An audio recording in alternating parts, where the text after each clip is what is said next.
বিসমিল্লাহির রহমানির রহিম।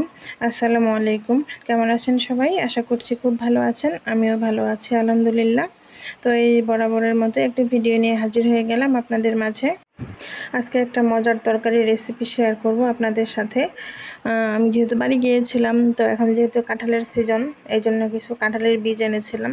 কাঁঠাল তেমন খাওয়া হয় না, একেবারেই খাওয়া হয় না বলতে গেলে। তো কাঁঠালের বীজের তরকারিটা ভালো লাগে খেতে। আমি জানি অনেকেরই এই তরকারিটা খুব পছন্দ।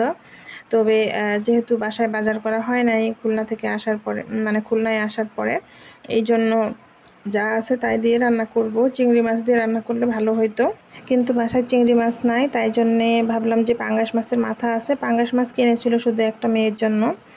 তো এই জন্য শুধু পাঙ্গাস মাছের মাথাটা দিয়ে কচুরলতি দিয়ে কাঁঠালের বিচি দিয়ে একটা মজার তরকারি রান্না করব।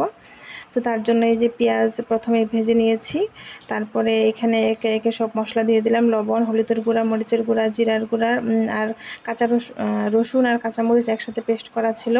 আর এই যে কাঁঠালের বীজগুলো আগে কেটে ছিলে ধুয়ে রেখেছিলাম। এগুলো যেহেতু একটু শক্ত, এই জন্য আগেই দিয়ে দিলাম। 5 মিনিট আগে একটু সেদ্ধ হবে, তারপর কচুরলতিটা দেব। তো আমি দিয়ে অল্প সামান্য পানি দিয়ে ঢেকে দিব। অসম্ভব মজার এই তরকারি। তো এই যে মাছগুলো আমি একদম অল্প আঁচে রেখেছিলাম, ওদিকে তরকারি বসানো হয়ে গেল। এখন মাছগুলো একটু উল্টে দেব। এখানে একদম অল্প তেল দিয়েছি, কারণ হলো এই মাছ থেকে কিন্তু প্রচুর তেল বের হয়। তেল দেওয়ার পরেও দেখেন অনেকটা তেল উঠেছে অল্প, এই জন্য অল্প তেল দিয়েছি। আর এই ফ্রাই প্যানটা অনেক আগের, এটা নষ্ট হয়ে গেছে, এটা মাছ ভাজা হয় না। তো আজকে যেহেতু মাছটা ভালো করে ভাজবো না, মানে একটু ভেঙে গেলেও সমস্যা নাই, তরকারিতে ভেঙেই দিব, তাই রিল্যাক্সে উল্টাচ্ছিলাম, ভেঙে গেলেও কোনো সমস্যা নাই আর কি।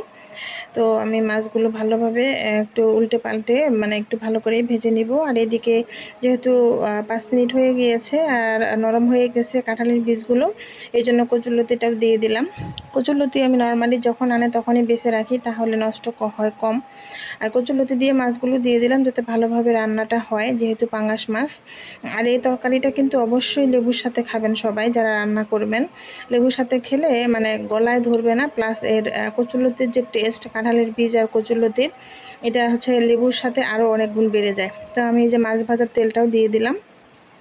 এখন একটু পানি দিতে হবে, কারণ সবগুলো ভালোভাবে সেদ্ধ হবে, চচ্চড়ি হবে, পানিটা শুকিয়েও যাবে। তো আমি একটু ভালো করে পানি দিয়ে একটু সামান্য মিক্স করে নিব, তারপর আবার ঢেকে দেব সেদ্ধ হওয়ার জন্য আর কি।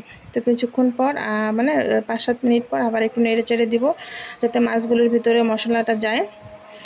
আমার সবথেকে প্রিয় তরকারির মধ্যে এটা একটা, মানে এটা চিংড়ি মাছ দিয়ে করলেও হয়, আর যেহেতু চিংড়ি মাছ নাই বললাম বাসায়, এই জন্য এইভাবেই করেছি।